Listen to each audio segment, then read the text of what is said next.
Y para el cierre nos vamos a dar un lujo, ¿eh? A él lo ves ahora por la televisión, pero su trabajo está muy lejos de la televisión.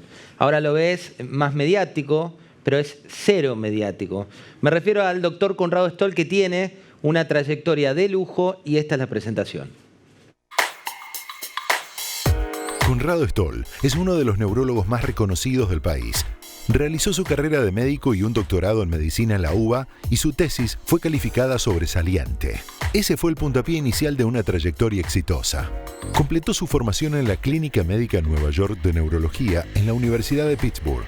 Realizó la especialización en accidente cerebrovascular en Boston y está certificado por el Consejo Norteamericano de Neurología y Psiquiatría. O sea, el principal disgusto del planeta es tener un infarto en el corazón o un infarto en el cerebro, el ACV, y perder la memoria. Pionero en la investigación sobre las drogas trombólicas que se transformaron en el único tratamiento disponible para el ACV. Hoy la gente tiene una alta expectativa de vida y eso se logra tratando las arterias. En 1988 trató personalmente a uno de los primeros 3 pacientes que recibieron dicha medicación en el mundo.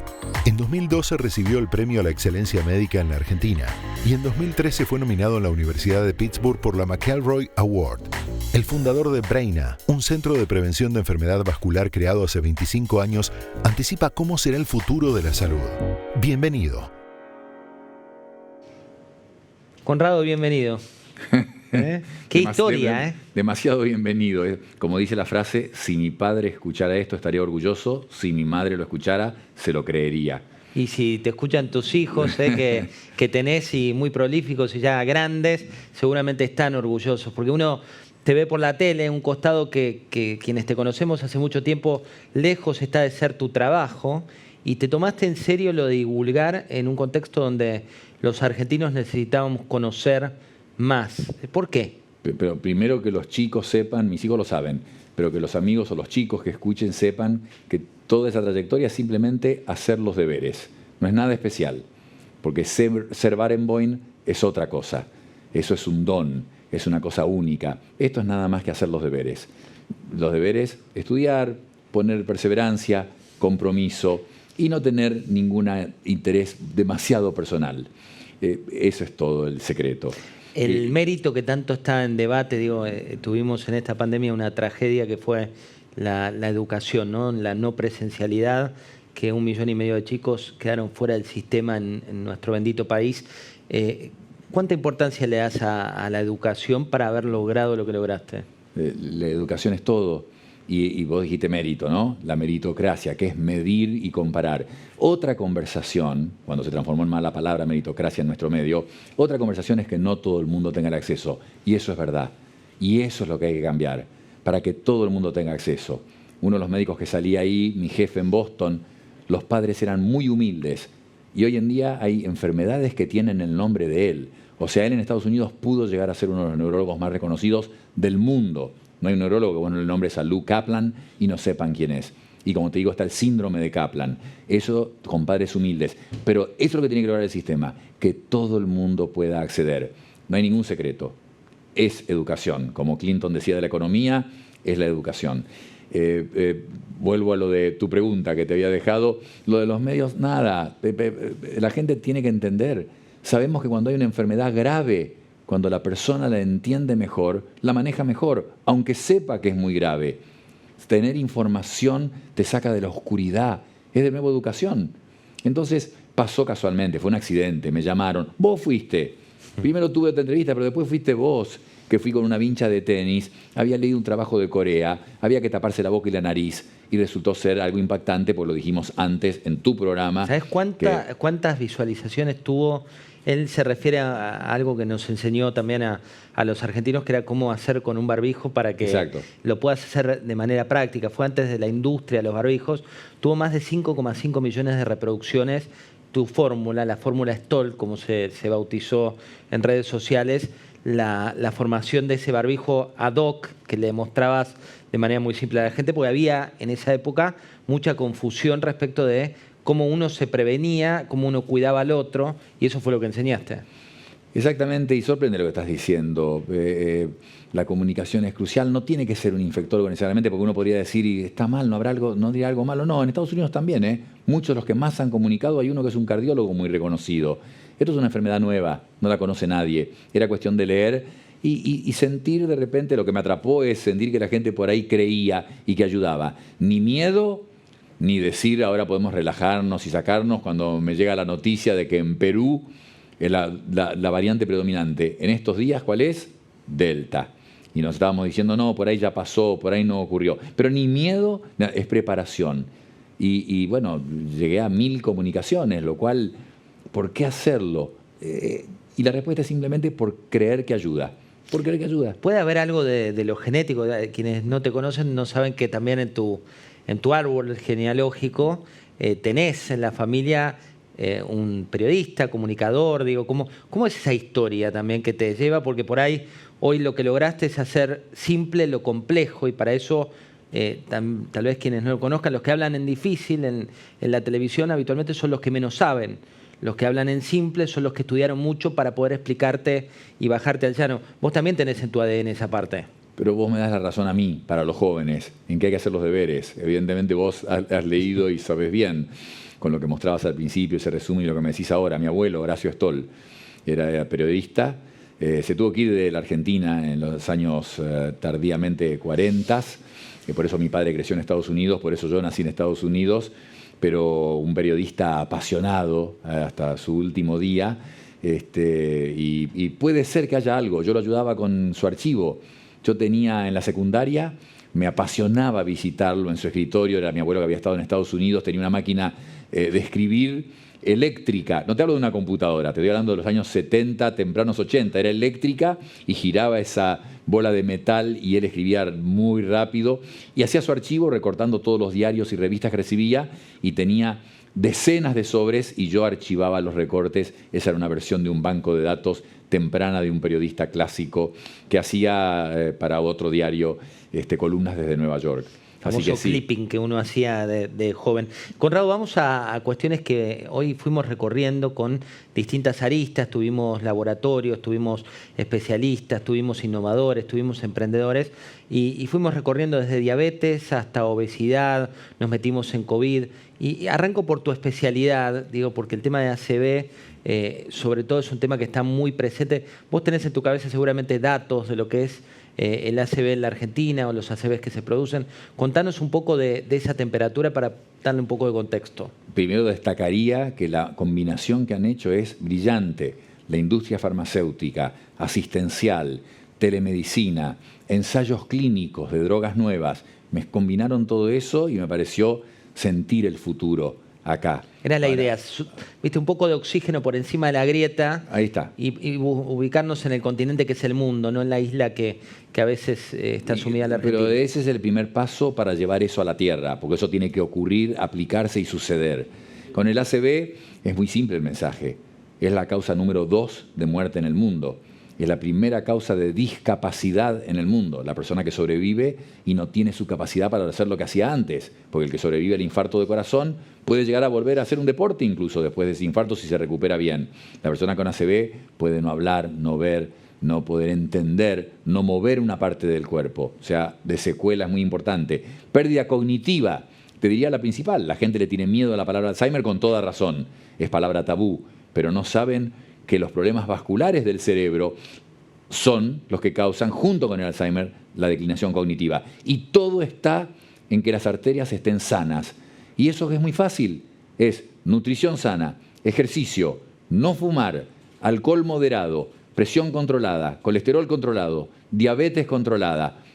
Ya está, no hay más secreto. Después viene la genética muy sofisticada, pero con lo que acabo de decir, si hiciéramos en todo lo que acabo de decir, lo que ya sabemos que debemos hacer, la cantidad de ACV y su hermano mellizo, el infarto de corazón... Son mellizos, ¿no? Es lo mismo, son enfermedades de las arterias.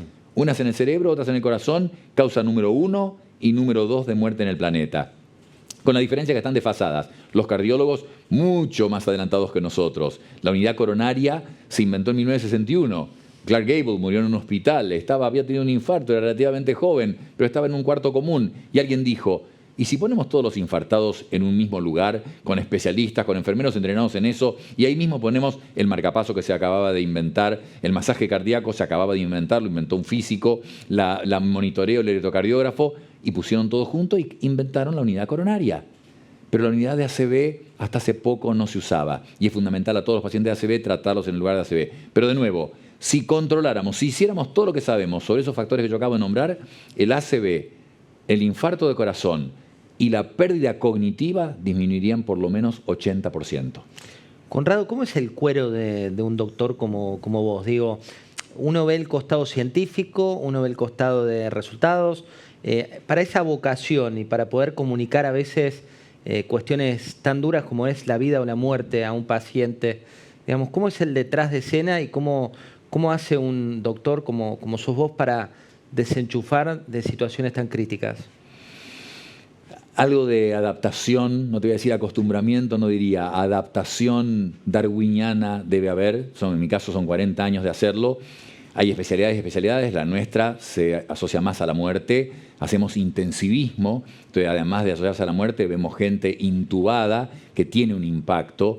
En la época de COVID vimos gente morirse sola, eso a mí personalmente me causó un impacto y yo a esta altura coordino la actividad de mis médicos, son ellos los que van e intuban y están con el paciente, las rehabilitadoras, y pasé media hora con una médica intensivista de esa piel de la que vos querés sugerir porque ha visto morir tanta gente y trata una enfermedad grave como el ACV, y estuve con ella llorando, ella media hora, hablándome de lo que estaba impactada, lo que se llama burnout. Esa médica excelente, de lo mejor que he conocido, tenía lo llamado burnout y lloraba por esta impotencia de haber visto morir gente sola, porque vemos morir gente acompañada de su familia normalmente.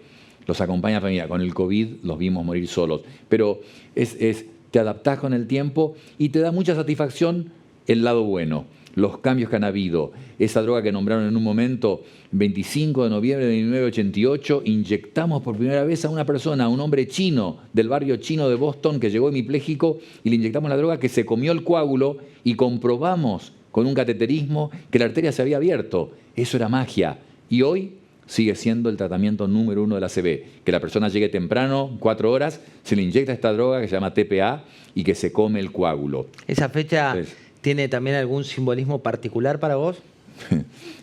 Muchos deberes haces vos. Sí, no te voy a decir que hubo un terremoto en Boston porque lo hubo y eso es un simbolismo, pero conocí a mi mujer. Tuve una cita a ciegas con una estudianta del MIT que estaba estudiando Argentina en Boston también y bueno, resulta que 33 años después acá estamos. Otra mujer brillante del mundo privado, ella hizo carrera en banco, fue una de las primeras presidentas dentro del sector financiero donde los hombres primaban, 9 de cada 10 eran hombres y la mujer que lideraba un banco en ese entonces, que hoy también tiene actividad en el sector privado, es Clarissa, tu mujer, sí, Clarissa Lipsig, hoy Clarissa Stoll, como se hace llamar ella. Conrado, hablando de futuro, ¿cuánto crees que la expectativa de vida se puede proyectar? Digo, estamos en un nubarrón que es una pandemia, pero después se va a despejar esto y veníamos hablando de una situación donde la vida, si bien es finita, es cada vez más extensa o más expandida. ¿Qué investigaste al respecto? Que hay que aceptar lo que se llama la destrucción creativa de la medicina. Se creó ese concepto de la destrucción creativa para otras cosas y se aplica perfectamente a la medicina. Hay que cambiar el paradigma. Ahora lo que tenemos que lograr es preservar la salud. No queremos tratar más enfermedades. Hay que prevenirlas y los médicos tienen que generar sus ingresos manteniendo la salud. Y vos acabas de decir algo fundamental. Es la primera vez en la historia de la humanidad que la expectativa de vida supera la expectativa de salud. ¿Qué quiero decir con eso? Hasta hace un par de décadas, una persona de 70 años era bastante probable que tuviera el infarto y se moría, que tuviera un cáncer no tratable con un tratamiento pobre, limitado, y se moría. Hoy en día la persona cumple 80, 90, 100. Hay muchos estudios de centenarios, tantos que ya se ha encontrado cuál es la combinación genética que explica a mucha gente que cumple más de 100 años. Hay un estudio que tomaron solo personas de más de 100 años comparándolas con otras para ver cuáles eran los genes. ¿Y qué dice? Entonces, hay 3 genes específicos que si los tenés, buscalos, aumentan mucho la probabilidad de que yo a 100 años. Pero la medicina tiene que aumentar esa probabilidad. Pero de nuevo, aumentó la expectativa de vida y lo que tenemos que hacer ahora es alcanzar. Es muy común ver gente en la 10ª década de vida. En nuestro consultorio, en la clínica, en el consultorio, en la unidad ACV, cuando uno de los médicos jóvenes me dice, ingresó un anciano, un viejito. No usemos más esa palabra. Mick Jagger tiene 78 años. Y vos no lo llamarías un viejito, me imagino. Te firmo ya, es llegar a los 78 así ya. Y hay infinitos casos, ¿no es cierto? Y tenemos un caso de una conductora de televisión argentina, brillante y admirable, con más de 90 años. Entonces, pero lo que tenemos que lograr es que no sean excepciones. Es que todas las personas cumplan 90 años o entren a la 10ª década, de los 90 a los 100 años, y que la salud los acompañe. Y ya te dije cuál es el secreto. Arterias jóvenes. Si controlamos los factores de riesgo, porque después hay una ruleta de mala suerte. Hay ciertos tumores, no los que uno hace el screening, la colonoscopía, la próstata, la mamografía, pero hay otros que es mala suerte. Y hay enfermedades que ocurren y es mala suerte y ya la genética se ocupará de ellas. Pero de las que principalmente matan a la gente, de los 60 millones de personas que se mueren por año en el mundo, 1/3 se mueren por una enfermedad que es prevenible, que es la vascular. Entonces tenemos que lograr mantener jóvenes a las arterias para que la expectativa de vida sea alcanzada por la expectativa de salud y que tenga mucha gracia tener 90 años porque vos estés bien físicamente. Y no puedo imaginar a nuestros hijos, aunque tengan diferencias generacionales los tuyos y los míos, pero nuestros hijos poniéndose el buzo a los 90 y pico de años para ir a jugar un deporte o salir con una amiga o con su mujer de 70 años de casados.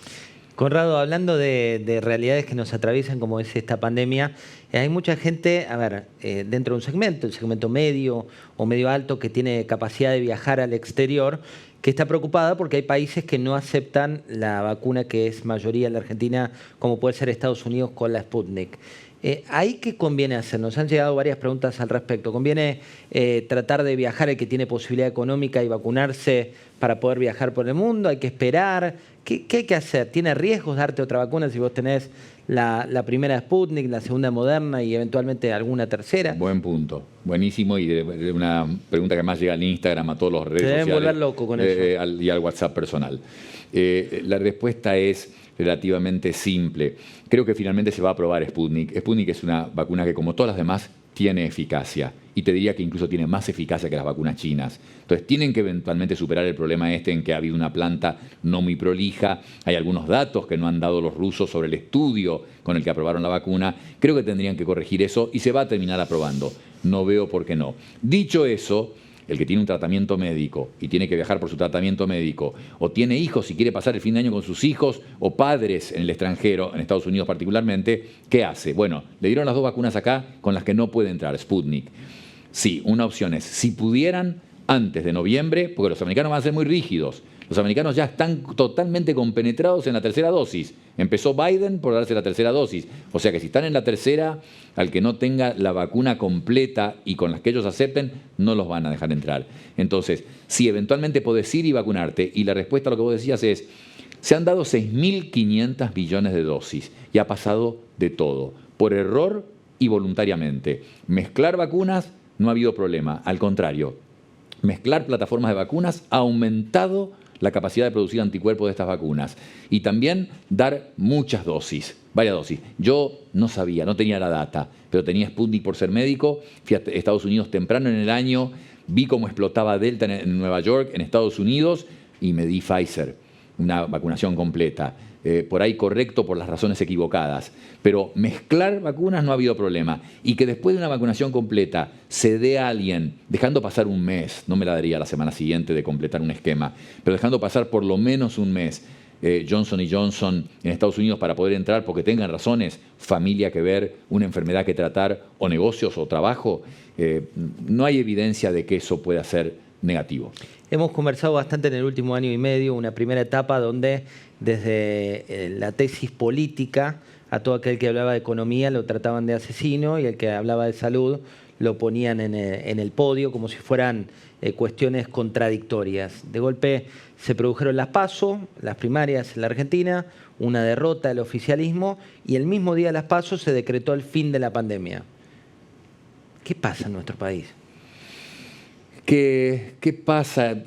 Lamentablemente, vos sabés que aprendí, siempre quise Uruguay y en esta pandemia amé a Uruguay, pero por la razón de ver, son nuestros hermanos literalmente, como tantas veces se dice, qué cultura distinta, qué capacidad para trabajar juntos. Más allá de que el liderazgo es concreto, la mortalidad que tuvieron, el control de la pandemia fue perfecta, pero los que lideraban esa pandemia, ese grupo médico, en ideología, seguro no la compartían con el presidente de la calle Pou. pero el esfuerzo para combatir esa pandemia lo compartieron absolutamente. Entonces ahí viste el ejemplo correcto de liderazgo político y científico unido. Y las mujeres, que tienen un rol fundamental. El cerebro femenino funciona distinto que el nuestro y es más empático. ¿Y qué puede ayudar más en una pandemia que un cerebro empático? También ayuda en las empresas, pero ¿qué más en una pandemia? Y ahí la tenés, a Jacinda Ardern en Nueva Zelanda, la de Dinamarca, Frederiksen, la de Noruega, la de Taiwán, la de Islandia, Alemania, Merkel.